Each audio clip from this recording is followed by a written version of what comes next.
Mengenal sistem peredaran manusia dan cara kerjanya. Darah yang mengalir dalam tubuh diatur oleh sebuah sistem bernama sistem kardiovaskular atau lebih akrab dikenal sebagai sistem peredaran darah.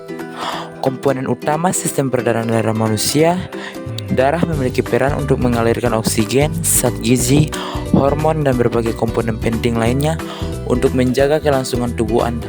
Sistem peredaran darah atau kardiovaskular terdiri atas 3 komponen penting, yakni jantung, pembuluh darah, dan darah yang saling berkaitan satu sama lain. Jantung terdiri atas 4 ruang, yakni serambi atau atrium kiri dan kanan, serta bilik atau ventrikel kiri dan kanan. Ada pula 4 katup jantung yang memisahkan keempat ruang tersebut. Katup jantung berfungsi menjaga aliran darah mengalir ke arah yang benar.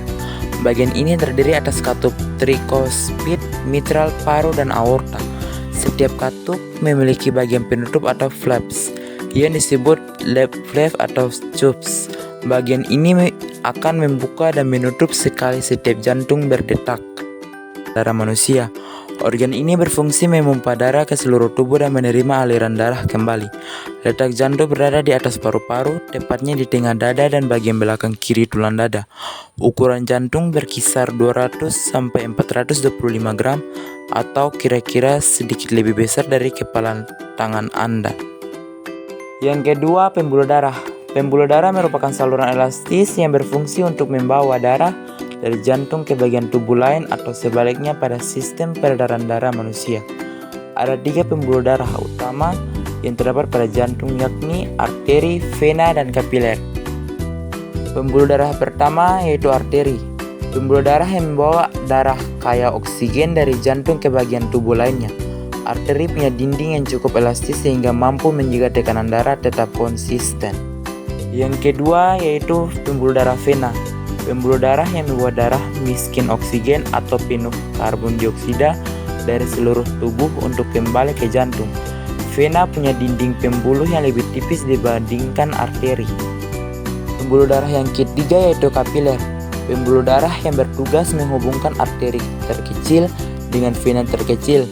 Kapiler punya dinding yang sangat tipis sehingga memungkinkan pembuluh darah untuk bertukar senyawa dengan jaringan sekitarnya, seperti karbon dioksida, air, oksigen, limbah, dan zat gizi. Yang ketiga, darah.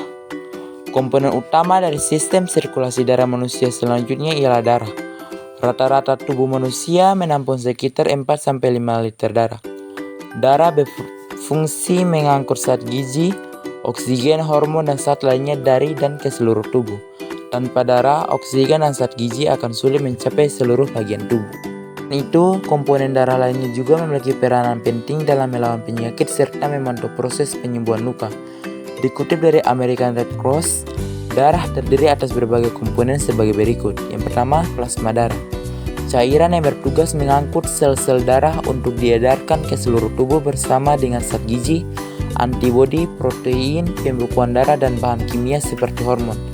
Yang kedua, sel darah merah atau eritrosit. Komponen darah yang bertugas membawa oksigen dari paru-paru untuk diedarkan ke seluruh tubuh. Yang ketiga, sel darah putih atau leukosit. Komponen darah yang bertanggung jawab melawan infeksi virus, bakteri, dan jamur yang memicu perkembangan penyakit. Yang keempat, keping darah atau trombosit. Komponen darah yang memiliki peran penting bagi proses pembekuan darah atau koagulasi saat tubuh terluka. Mekanisme sistem peredaran darah manusia. Secara umum, sistem peredaran darah manusia terbagi atas 2 macam, yaitu sistem peredaran darah besar atau sistematik dan sistem peredaran darah kecil atau pulmonal. Yang pertama, peredaran darah sistematik. Peredaran darah sistematik berfungsi membawa darah dari jantung ke seluruh bagian tubuh dan kembali lagi. Karena itulah ia juga disebut peredaran darah besar. Sirkulasi dimulai ketika darah yang mengandung oksigen dipompa dari bilik kiri jantung menuju seluruh tubuh sampai akhirnya kembali lagi ke serambi kanan jantung. Secara sederhana, peredaran darah besar atau sistematik bisa digambarkan sebagai aliran darah dari jantung seluruh tubuh jantung. Yang kedua, peredaran darah pulmonal. Peredaran darah pulmonal lebih sering disebut dengan peredaran darah kecil. Hal ini karena sirkulasinya pendek, yakni dari jantung ke paru-paru dan kembali lagi. Sirkulasi dimulai saat darah yang mengandung karbon dioksida dipompa dari balik kanan jantung menuju paru-paru. Kemudian terjadi proses pertukaran gas yang mengubah karbon dioksida jadi oksigen di dalam darah. Darah kaya oksigen ini akan keluar dan kembali ke selambik kiri jantung. Secara sederhana, sistem peredaran darah kecil atau pulmonal merupakan peredaran darah dari jantung, paru-paru, paru-paru, jantung. Gangguan sistem peredaran darah manusia. Sistem sirkulasi darah sangat vital bagi kehidupan manusia. Adanya gangguan dalam sistem peredaran darah bisa berdampak pada fungsi tubuh secara menyeluruh. Beberapa kondisi dan penyakit paling umum yang dapat mengganggu sistem peredaran darah pada manusia seperti berikut ini. Yang pertama, hipertensi. Kondisi tekanan darah tinggi yang menyebabkan jantung bekerja lebih keras untuk memompa darah. Yang kedua, stroke. Gangguan aliran darah menuju otak sehingga jaringan otak bisa mengalami kematian akibat kekurangan oksigen dan zat gizi.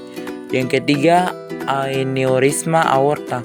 Penggelembungan pada dinding aorta atau pembuluh darah arteri yang mengalirkan darah dari jantung ke bagian tubuh lain. Keempat, aterosklerosis. Penyempitan atau pengerasan pembuluh darah akibat tumpukan lemak, kolesterol, dan zat sisa lainnya pada dinding pembuluh darah arteri. Yang kelima, aritmia. Kelainan jantung saat ritme detak jantung tidak normal, baik terlalu cepat, terlalu pelan, maupun tidak teratur. Yang keenam, penyakit jantung koroner. Penyumbatan pada salah satu atau lebih pembuluh darah arteri menuju jantung yang disebabkan oleh penumpukan plak. Yang ketujuh, gagal jantung. Ketidakmampuan otot jantung untuk memompa aliran darah dengan baik. Yang kedelapan, serangan jantung. Masalah kesehatan saat aliran darah kaya oksigen menuju otot jantung tiba-tiba terhambat. Hal ini bisa memicu nyeri dada dan nafas yang pendek. Yang kesembilan, kardiomiopati. Kondisi lemah jantung yang ditandai dengan otot jantung yang menjadi lebih besar, tebal maupun kaku. Dan yang terakhir yaitu varises. Pembuluh darah vena yang membengkak, membesar, dan berkelok-kelok di bawah permukaan kulit, terutama pada bagian kaki. Gangguan pada sistem peredaran darah tidak bisa Anda sepelekan. Dalam kondisi yang parah, komplikasi bisa menyebabkan kerusakan organ dan bahkan kematian. Penting bagi Anda untuk menjaga kelancaran aliran darah dalam tubuh, misalnya dengan menjaga berat badan ideal, mengonsumsi makanan sehat, berolahraga, dan berhenti merokok.